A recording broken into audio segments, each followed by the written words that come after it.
the stage next. I've seen her a few times. She's up and coming in the local scene, and she's great. Please put your hands together. Warm welcome for Melly Kazel. Woo, woo.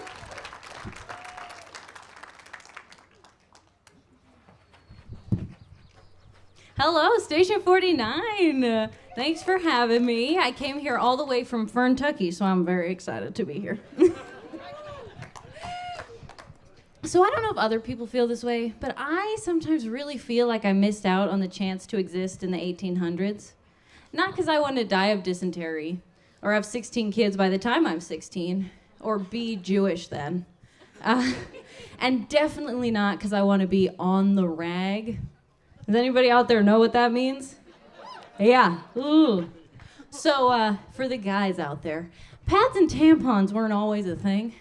So back in the olden days, ladies used to just, at that time of the month, take a rag, put it up there, rinse it out, put it back up there, and just call that good for the week.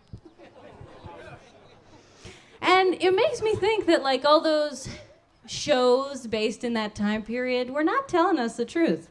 Like Bridgerton is not telling us a true story. Because that white marble dance floor would be a red slip and slide. They'd have to have a guy whose job it was just to mop up after ladies on the dance floor, like that guy who wipes up sweat on the basketball court. Just do do do do do do do do do do do do do do do do do. Cause he's having fun with it. And the mop guys start getting a lot of dates. Because the noble women like them. They understand. You know, they're not grossed out about it. It's their job. Right? He always says, it's so hard to mop it up, I can't imagine making it.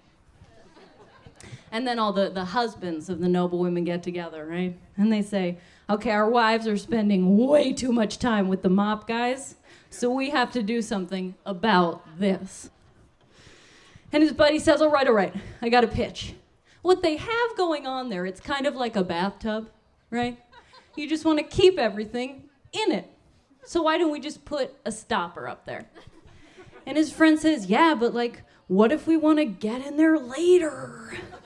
He's not getting in there later, but what if we want to? It could happen. And his buddy says, all right. So why don't we just attach a rope to the stopper so when the moment comes, they can just pop it out.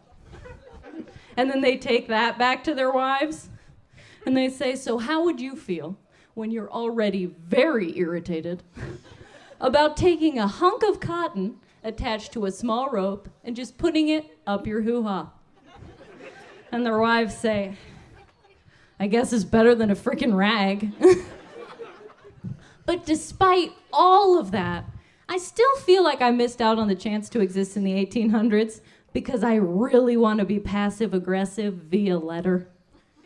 Because like nowadays, people talk so fast, their phones move so fast, you have 2 seconds to come up with a comeback to things, and I am not good at sassy comebacks. A girl once walked up to me and said, that's an ugly sweater. And I said back to her, well, you look really beautiful today. So, and I thought I got her. I thought, like, I've killed this with kindness. Until she turned back to me and said, well, you could have looked really beautiful too if you had picked a different sweater.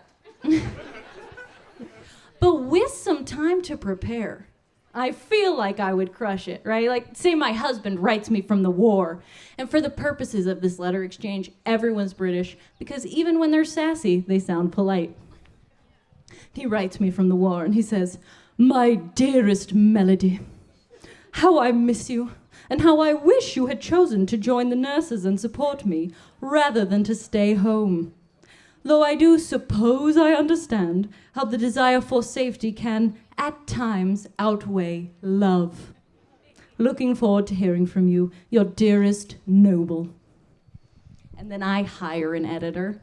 I spend a month crafting my sassy masterpiece. My sasterpiece. And then I send back, dearest Noble, oh, how I appreciate your understanding of my choice to not die. I wish you safety out on the battlefield. It would be truly terrible if something happened to you because of your general inability to pay attention to anything but yourself. Love, your dearest wife, Melody. And now he's on the battlefield thinking I brought an omen upon him. And so he writes back, Dearest Melody, oh, I appreciate you wishing me well on the battlefield. It would be very cruel for a wife to wish death upon her husband because he doesn't remember every little thing she says, despite the fact that she talks non-stop from dusk until dawn. And it would be truly terrible for a widow's fate to befall you at this age. In the 1800s, it was like 20. At this age. And he took that one too far, so I hit him where it really hurts. Dearest Noble, I hope that you understand that at your age, my love for you has no bounds, despite the obvious problems which are already starting to appear in the bedroom. Love, your dearest wife, Melody. And he's so upset, he responds immediately. It takes 3 months to get to me, but he responds immediately. And he writes back, Dearest Melody, what problems in the bedroom? You dare insult my manhood? Love, your dearest husband, Noble. And then I wait 6 months to reply. He's out with the other soldiers just saying, it's not that small, I'll prove I can get it up. As soon as he's concerned about his ding-a-ling, he becomes a Chad. I'll prove I can get it up. And then 6 months later, in response to his question, you dare insult my manhood? He receives this letter from me. Dearest Noble, indeed I do, sir. Love, your dearest wife, Melody. That's why I think people didn't get divorced back then, because it takes too long for the letters and all the paperwork to get back and forth. Like, a husband would calculate it and write his wife, so based on the amount of time it would take to mail the paperwork back and forth to you and me and the lawyers, it would take us 15 years to get a divorce. So I have decided to take a mistress. And then his wife writes back, I'm sorry, have we not been doing that the entire time? Did you think Susan was just a friend that slept over 3 nights a week? Thank you for having me, Station 49.